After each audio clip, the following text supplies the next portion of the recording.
नमस्कार दोस्तों, आज जो कहानी मैं आपको सुनाने जा रहा हूँ उसका नाम है परमात्मा और किसान।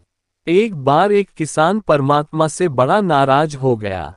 कभी बाढ़ आ जाए, कभी सूखा पड़ जाए, कभी धूप बहुत तेज हो जाए, तो कभी ओले पड़ जाए। हर बार कुछ ना कुछ कारण से उसकी फसल थोड़ी खराब हो जाए। एक दिन बड़ा तंग आकर उसने परमात्मा से कहा, देखिए प्रभु, आप परमात्मा हैं, लेकिन लगता है आपको खेती बाड़ी की ज्यादा जानकारी नहीं है।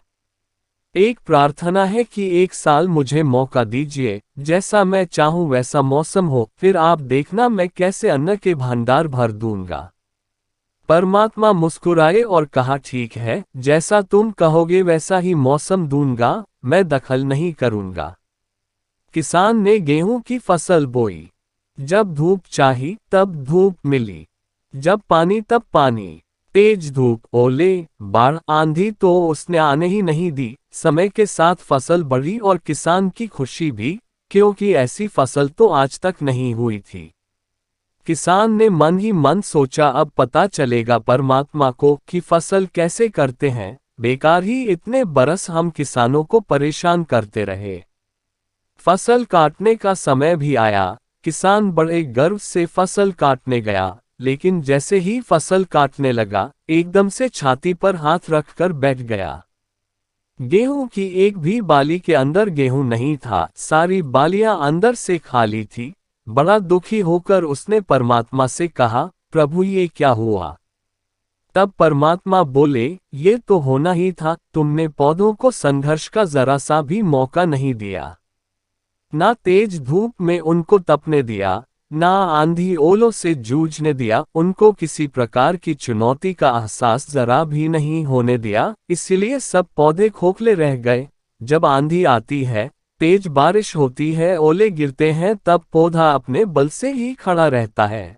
वो अपना अस्तित्व बचाने का संघर्ष करता है, और इस संघर्ष से जो बल पैदा होता है वो ही उसे शक्ति देता है, ऊर्जा देता है, उसकी जीवटता को उभारता है। सोने को भी कुंदन बनने के लिए आग में तपने, हथौड़ी से पिटने, गलने जैसी चुनौतियों से गुजरना पड़ता है, तभी उसकी स्वर्णिम आभा उभरती है, उसे अनमोल बनाती है। उसी तरह जिंदगी में भी अगर संघर्ष ना हो, चुनौती ना हो, तो आदमी खोखला ही रह जाता है, उसके अंदर कोई गुण नहीं आ पाता।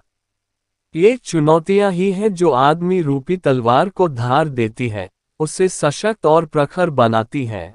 अगर प्रतिभाशाली बनना है तो चुनौतियां तो स्वीकार करनी ही पड़ेंगी, अन्यथा हम खोखले ही रह जाएंगे। अगर जिंदगी में प्रखर बनना है, प्रतिभाशाली बनना है, तो संघर्ष और चुनौतियों का सामना तो करना ही पड़ेगा। मित्रों, आपको ये कहानी कैसी लगी कृपया कमेंट्स करके बताएं। ऐसी ही अन्य कहानियाँ सुनने के लिए इस वीडियो को लाइक तथा शेयर करें, साथ ही चैनल को सब्सक्राइब करें और बेल आइकॉन को दबाएं। धन्यवाद।